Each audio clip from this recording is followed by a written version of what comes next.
Hi everybody, welcome. This is Joe from Beantown Coins. Today we're going to do a little story time about Alexander the Great. We all have a shared history in the Western world with the Greeks, and you can find out if you do your historical deep dives how the Greeks led to the Romans led to Europe led to most of the Western world today. So we have this history in common. And Alexander was marching east. His intention at this point was to conquer the Achaemenid Empire of Persia, and he was going up against Darius III.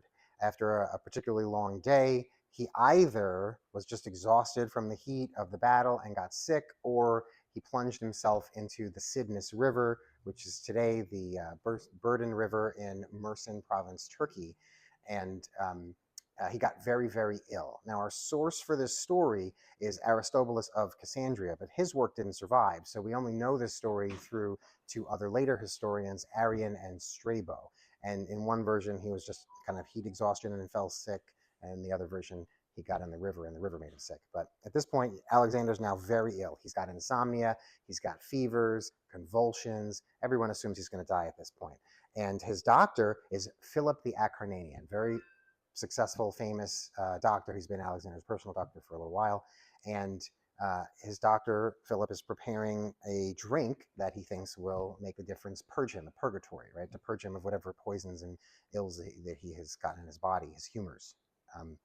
And just as he's been handed the drink to take this drink down, he's also handed a letter. And the letter comes from one of his generals, General Parmenion. And the general says that he's got it on good authority that Philip the Acarnanian, his doctor, has been bribed by Darius, his mortal enemy, the one that he's trying to fight. So at this point, Alexander's got the drink in his hands and the letter saying, this guy may be trying to poison you. And as soon as he reads that letter, he puts the drink to his lips and starts to drink it, and then hands the letter to his doctor while he's finishing it. He finishes it before the doctor even finishes reading the letter, and then he looks at his face. And it is said that Alexander knew in that moment that he'd be just fine because there was no surprise whatsoever on the face of his doctor. His doctor just looked at the letter and said, okay, so follow my instructions and you'll be fine.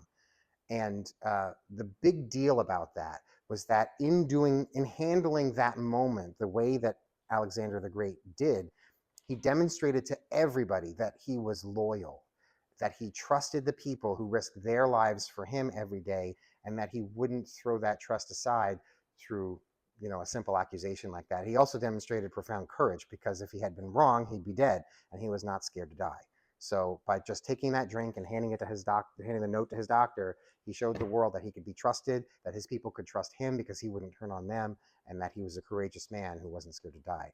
And if he hadn't had that moment, I personally do not think that there's very much of a chance that he could have gone as far and made the results that he had in the world, because his troops were more loyal to him than almost any in the ancient world because of these little stories that we've gathered up about the course of his life. So, but there are so many stories found in history, and for a chance to tell that story with props, this is a beautiful example of an Alexander tetradrachm.